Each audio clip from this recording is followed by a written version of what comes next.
A Sagrada Escritura possui 73 livros, desses 7 são motivo de muita discussão. São eles: Tobias, Judite, 1 Macabeus e 2 Macabeus, Sabedoria de Salomão, Eclesiástico e Baruque. Os protestantes chamam-os de apócrifos. Boa noite, pessoal. Na aula de hoje a gente vai falar sobre o livro de Judite. Eu vou fazer uma pequena introdução para que vocês possam entender no geral o que seria o livro de Judite. A história conta que esse livro ele fala sobre dois poderosos reis. Começa falando sobre dois poderosos reis que lutam entre si pelo poder, que é o rei Artaxerxes e o rei Nabucodonosor. Felizmente ou infelizmente, o rei Nabucodonosor ele consegue conquistar o rei Artaxerxes e seu reinado. Não satisfeito com isso, o rei Nabucodonosor ele tem a intenção de expandir todo o seu reinado para todos os reinos conhecidos da época, assim conquistando e oprimindo todos. A história conta que ele consegue ir subjugando reino após reino, momento após momento, com um dos seus generais chamado Holofernes. E ela diz também que ele vai conquistando, vai lutando, mas de repente ele se depara com o povo de Israel, o povo dos hebreus. E quando ele se depara com esse povo, ele tem um pequeno problema. O seu general chamado Holofernes, ele não consegue subjugar esse povo, porque esse povo ele não se rende à opressão de outros reis. A história conta que esse povo ele luta e através de uma mulher chamada Judite, ele consegue a libertação e sai da opressão do reinado de Nabucodonosor.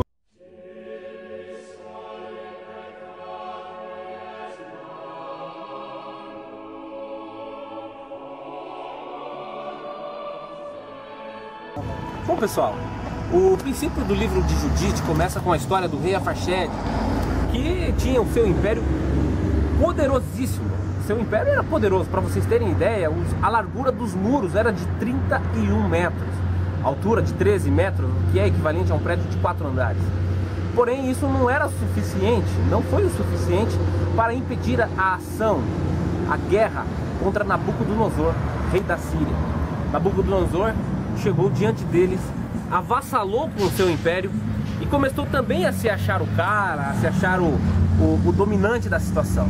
Foi quando mandou mensageiros a todas aquelas regiões circunvizinhas e, porém, os reis dessas outras regiões, desses outros impérios, acabou ignorando, simplesmente ignorando com a mensagem de Nabucodonosor. Nabucodonosor, por sua parte, também se revoltou contra esses outros reinados, contra esses outros povos. E aí começa uma grande afronta, que vocês vão ver a seguir. No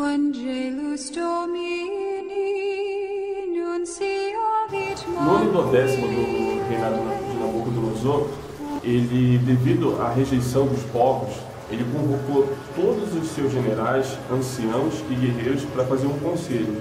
Nesse conselho, eles definiram se eles iriam atacar ou não aqueles povos que desprezaram a sua ordem.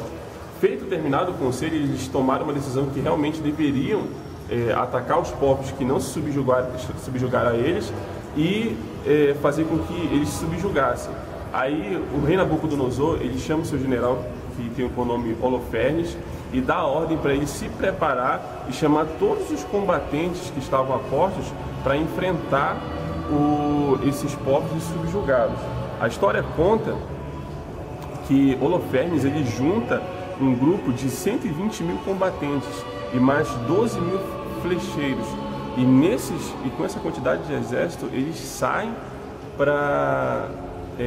em campanha para subjugar os povos.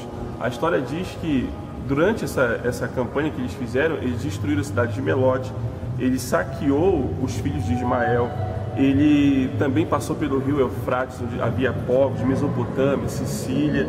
Ele saqueou as riquezas e matou todos que tentavam resistir.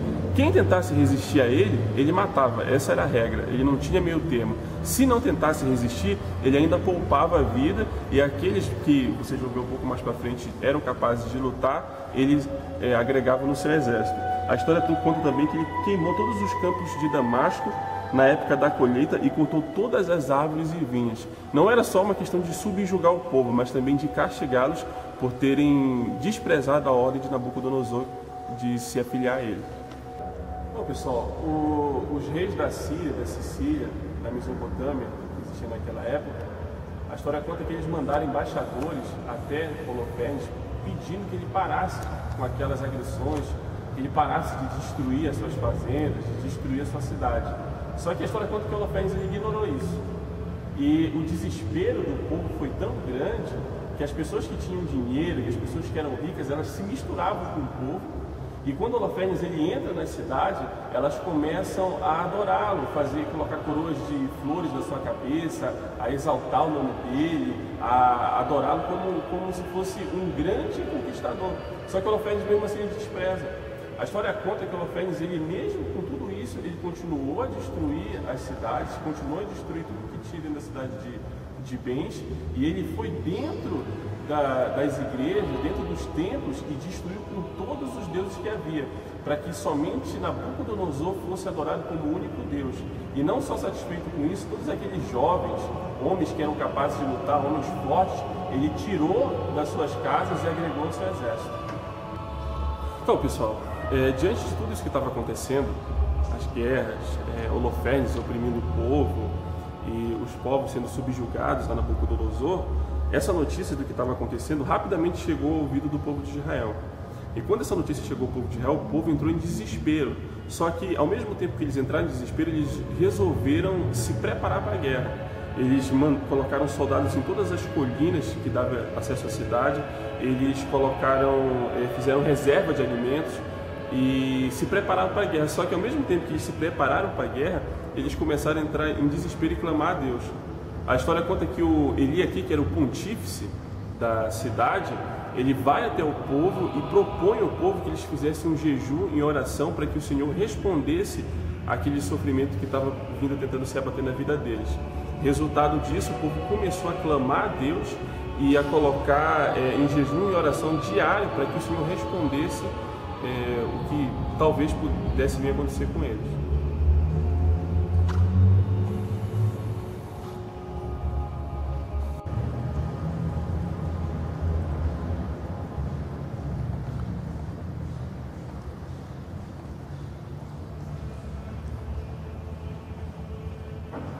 Quando a notícia chega no ouvido de Holofernes que o povo de Israel eles estavam resistindo, eles iriam resistir às investidas dele, ele fica furioso. E aí ele faz uma convocação dos seus príncipes para procurar saber quem era aquele povo que, entre todos os que ele estava subjugando, resolveram resistir a ele. E a história conta que Arquió, que era o príncipe dos Amonitas, ele vem até Holofernes e começa a detalhar toda a vida do povo de Israel, toda a história deles, de Abraão até a conquista da Terra Prometida. E quando Arquió termina de fazer esse relato, mostrando que Deus era com eles, que Deus tinha dado livramento, que Deus tinha libertado eles dos egípcios, que Deus tinha mantido eles vivos no deserto, Arquió finaliza o seu discurso dizendo que se Deus estiver com eles, ninguém consegue derrotá-los. Agora, se eles tiverem pecado contra Deus, aí sim Holofernes pode lutar com certeza contra eles, porque Deus não vai ajudá-los de forma alguma. Quando Holofernes ele ouve isso e os seus magnatas ali ouvem o que esse Arquió fala, eles ficam tão furiosos que eles querem matá-lo naquela hora para provar que ele estava errado.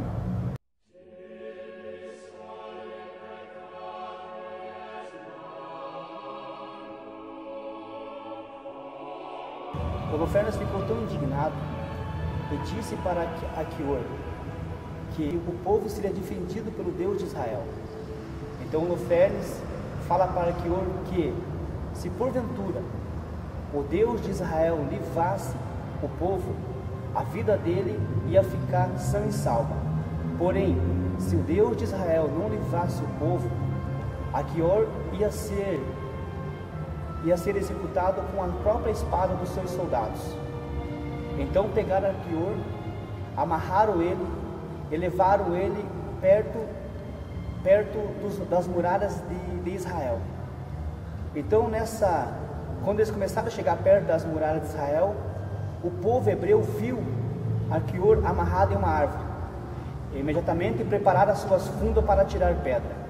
Mas antes de atacar os soldados de Holofernes, eles saíram correndo. E então pegaram Aquior, levaram para dentro dos muros de Jerusalém ou de Betúlia Então interrogaram ele o que estava acontecendo. Então ele disse para o príncipe Uzias, que relatou para Aquior que Deus ia livrar o povo das mãos de Holofernes. Então falou para Uzias que Holofernes ficou tão indignado, Holofernes ficou tão nervoso, que prendeu ele e mandou ele para ser escravo do povo de Israel. Mas não foi bem assim que aconteceu. Quando Uzias ouviu pela boca de Aquior que Aquior testificou da grandeza de Deus, prepararam um grande banquete. E nesse banquete festejaram e começaram a invocar a misericórdia de Deus para que Deus viesse livrar o povo.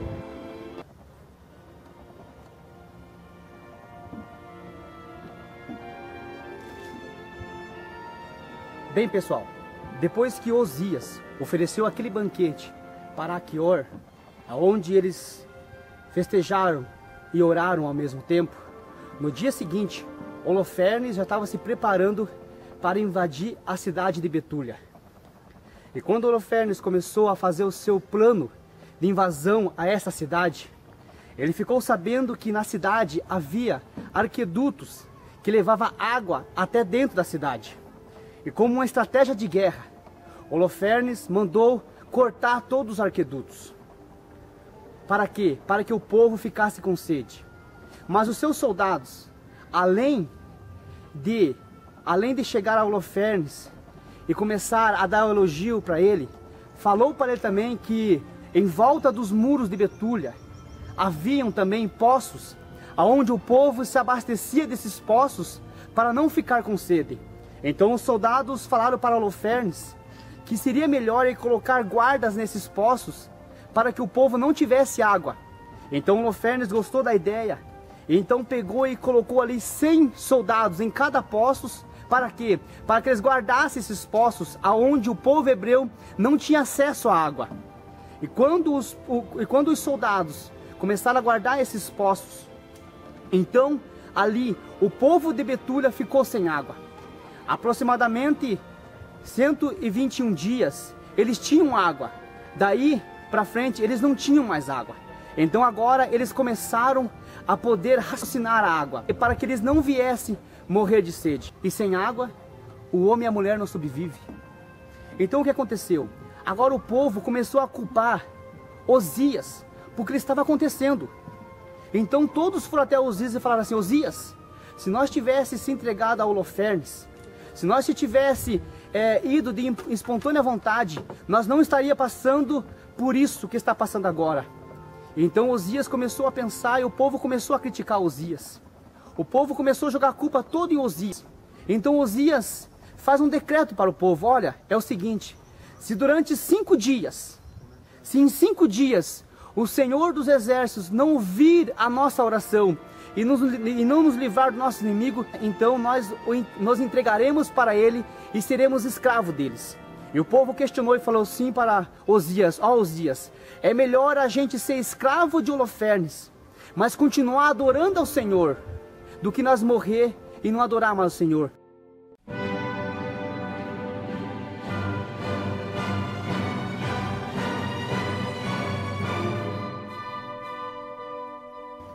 Essas palavras foram ouvidas por uma mulher chamada Judite. Essa mulher era viúva. Aproximadamente 1 ano e 6 meses, ela havia perdido o seu marido. O seu marido era uma pessoa de muitas riquezas. Deixou para ela uma riqueza muito grande. Era uma mulher muito respeitada, porque ela jejuava todos os dias. Ela orava todos os dias. Ela jejuava a não ser nas ocasiões de sábados ou nas festas judaicas. Então ela ficou sabendo do que Uzias fez. Imediatamente ela mandou chamar 2 anciões para poder questionar com eles o que eles estavam fazendo. Então essa mulher começou a questionar eles e falou para eles que eles tinham que se humilhar, eles tinham que buscar mais a presença de Deus. Então essas palavras chegaram até Uzias. E Uzias procurou buscar conselhos com Judite. E ela aconselhou então Uzias. Começou a mostrar para ele o que Deus tinha feito nos antepassados, como Deus tinha livrado Moisés, como Deus tinha livrado Abraão, como Deus tinha livrado o povo do Egito. Então ela começou a propor para eles que eles tinham que se humilhar perante ao Senhor. Então todos concordaram com o conselho que Judite tinha dado. Por quê? Porque era uma mulher sábia. Era a mulher aonde eles estavam buscando conselhos. Então esta mulher agora propôs para eles o seguinte: olha, se vocês ouviram as minhas palavras e acham que tudo que eu falei é de Deus, então eu vou começar a buscar a Deus em oração e Deus vai me mostrar o que eu vou fazer. E falou para eles assim: olha, vocês não questionem o que eu vou fazer, porque eu vou buscar em Deus qual vai ser o tipo ou qual vai ser a estratégia que nós vamos livrar Betúlia dos exércitos de Holofernes. Então Judite entra num lugar onde ela faz as suas orações. Ela se veste de cilício, coloca cinza sobre sua cabeça e começa a buscar o Senhor em suas orações. Então Judite desce para a sua casa, entra na sua casa, então ela toma um banho e coloca perfumes, e coloca joias, e coloca roupas, tira suas roupas de viúva e coloca roupas bonitas. Ela se veste de um jeito tão bonito, tão especial, que até os próprios servos e as próprias servas não reconhecem quem era Judite. Então ela pega agora, antes de sair dos portões de Betúlia, ela fala para o povo: olha, eu estou indo para livrar o povo das mãos de Holofernes. Novamente ela fala assim: não questione o que eu vou fazer, mas simplesmente ore por mim. Ore por mim e fiquem atentos aos portões, porque eu vou trazer resultado, e esse resultado vai ser a nossa vitória. Então Judite, neste momento, ela vai com a sua serva e se apresenta aos soldados de Holofernes. Quando os soldados de Holofernes veem essa mulher, eles ficam admirados por a sua beleza, porque a sua beleza era algo muito grandioso. Então agora esses soldados perguntam para ela: por que você veio até nós? E ela falou assim: certo é que eu sei que vocês vão destruir a nação de Betúlia, vocês vão destruir a nação de Israel. Então eu vim até vocês para me livrar da morte. E peço a vocês que me leve até Holofernes, porque eu tenho algo da parte de Deus para entregar para ele.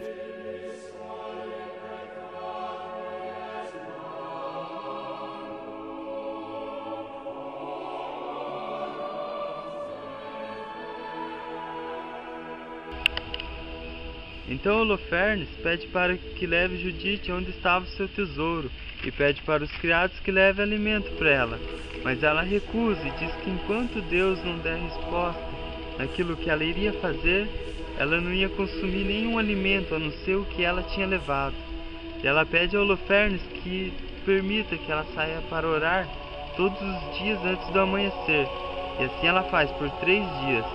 E no 4º dia, Holofernes dá uma festa e pede para que seu eunuco chame ela para sentar junto com ele na mesa.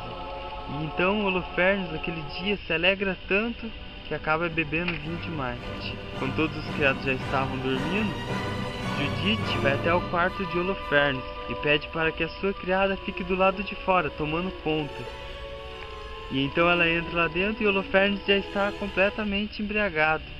E então ela ora a Deus, pede para que ele dê força a ela naquilo que ela iria fazer. Então ela pega a espada e com uma das mãos segura a cabeça de Holofernes e com 2 golpes ela o decapita. Então ela tira uma das cortinas e enrola o corpo de Holofernes. E ela pega a cabeça, entrega para a sua criada e sai como de costume para orar. E aí é a hora que ela pega e vai para a sua cidade. Como nós vimos, depois que Holofernes ficou totalmente embriagado, Judite pega a espada e corta a sua cabeça. Cortando a sua cabeça, ela envolveu a cabeça dele no lençol, pegou o seu corpo e deixou trancado em seus aposentos. Pegou a sua cabeça e foi até os muros de Betúlia.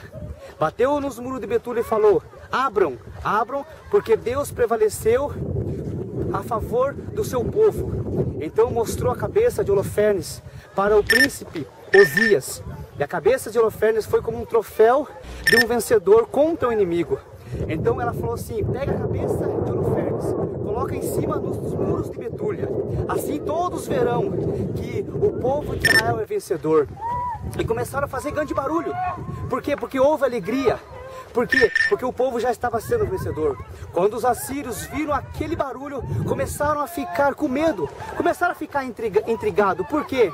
Porque pensaram que estava acontecendo algo diferente. Então o povo de Israel agora começou a ir em guerra contra os assírios. Os assírios, quando viram isso, ficaram com medo. Então foram até os aposentos de Holofernes. Quando não conseguiram acordar Holofernes, mandaram uma criada acordar ele. A sua criada chegou diante dos seus aposentos, viu Holofernes com a sua cabeça decapitada. E todos começaram a ficar com medo. Por quê? Porque já não tinha um general, não tinha uma pessoa de confiança. Então pegaram agora e começaram a ficar horrorizados, começaram a correr para um lado e para o outro. Quando o povo de Israel viu isso, começaram a ir até contra os assírios, e assim os assírios correram e o povo de Israel foi vencedor nessa batalha.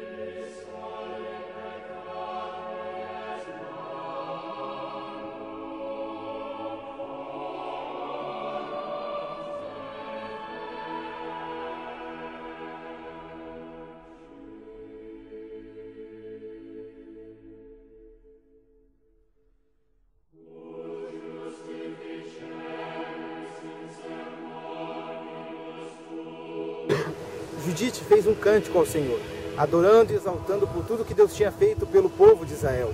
Durante 3 meses, o povo de Israel se regozijou pela conquista.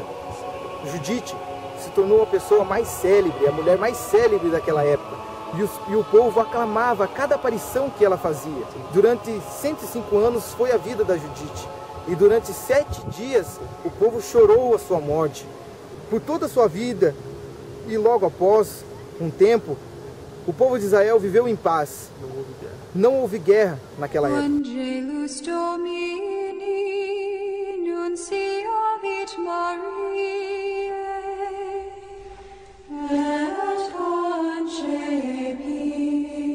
Spiritus